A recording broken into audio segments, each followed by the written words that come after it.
The following BLTV program is brought to you by O'Flaherty Law. Please enjoy.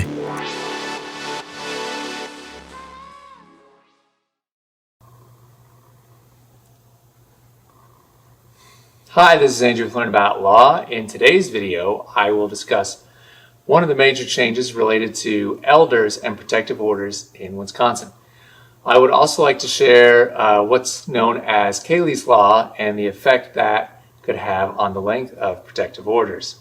So before we get into the changes made related to protective orders, it's important to understand the basics, right?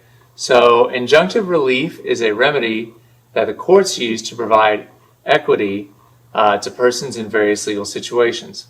A protective order is one of many forms of injunctive relief. Protective orders restrain those who are found to have harassed or abused a victim from contacting them, being around them, or in their home, right? So protective orders can also protect the victim's immediate family members, those residing with the victim, and cover the victim's place of employment or school. Protective orders can differ from protective classes such as minors and elders. Further, protective orders are typically finite in nature and can be temporary or last for a couple of years, depending on the class of person affected. These 2 points are topics for discussion with some reference to some of the changes in 2022. So, first we will look at the changes related to a protected class of persons, elders. For the purposes of Wisconsin law, elders are any person who are 60 years of age or older. This year, the laws related to the protection of elders have increased. There are 5 notable changes. So first, acts of sexual assault or any acts of sexual misconduct against an elder will now be deemed at least a Class B felony if the victim is 60 years age or older, regardless of whether the perpetrator knew the elder's age. Second, a crime of physical abuse of an elder will be similar to the law of prohibition of physical abuse of a minor child. This means that any person who commits physical abuse of an elder could be charged with anywhere from a Class C felony for intentionally causing great bodily harm to Class 1 or I felony for recklessly causing bodily harm. Third, the court now has a procedure for freezing or seizing the assets from a person that has been found to have financially exploited an elder. If a person commits financial exploitation of an elder and the property is valued at more than $2,500, a person may be filed to freeze up to 100% of the amount found to be exploited of the person's assets so that the victim may receive the appropriate restitution. 4. The maximum imprisonment sentences related to crimes that are committed against an elder, regardless of whether a perpetrator knew that the victim was an elder.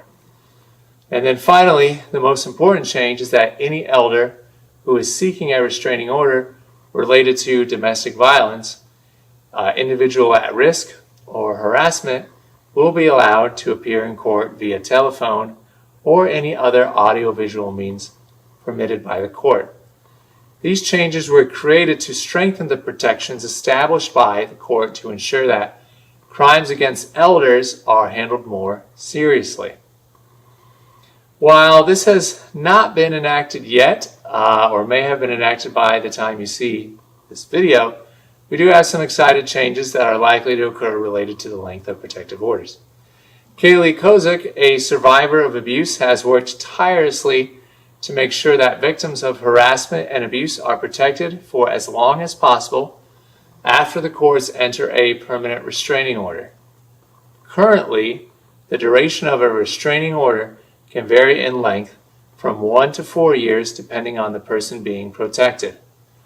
Kaylee and other advocates realized that once their restraining orders were over, they remained vulnerable to their former abusers or harassers.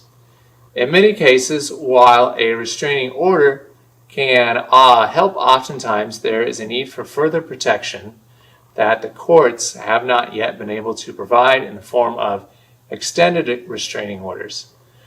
With Kaylee's Law, those that need long-term and even lifelong protection may have it.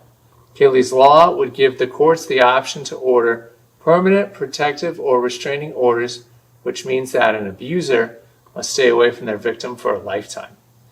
Such a law would create peace of mind for victims who are often the unheard and unprotected population of persons with relentless abusers. This proposed law is currently up for vote in Wisconsin Senate. Kaylee and many other advocates are working to have this law passed nationwide. We are excited to see how far this law will reach, and we will watch the progression of this legislation. Between increased protections for elders and the possibility of permanent restraining orders on the horizon, 2022 has been an innovative year for protection orders in Wisconsin. Establishing an order of protection or making sure your loved ones are protected may require the assistance of a lawyer. To learn more about protective orders, you can check out our article linked below. Be sure to leave any questions you may have in the comments. Like and subscribe, and thanks for watching. Have a great day. Hi again, this is Kevin O'Flaherty from O'Flaherty Law. I hope you enjoyed the video and podcast. If you did, I'd love it if you'd subscribe to our channel. If you need legal help in this or any other area of law, please don't hesitate to reach out to schedule a consultation. Most consultations are free and can be conducted remotely if you'd like. You can email us, book online, or call us at 414-253-2080. That's 414-253-2080. We have many locations for your convenience, and we serve all of Wisconsin. Thanks again for watching.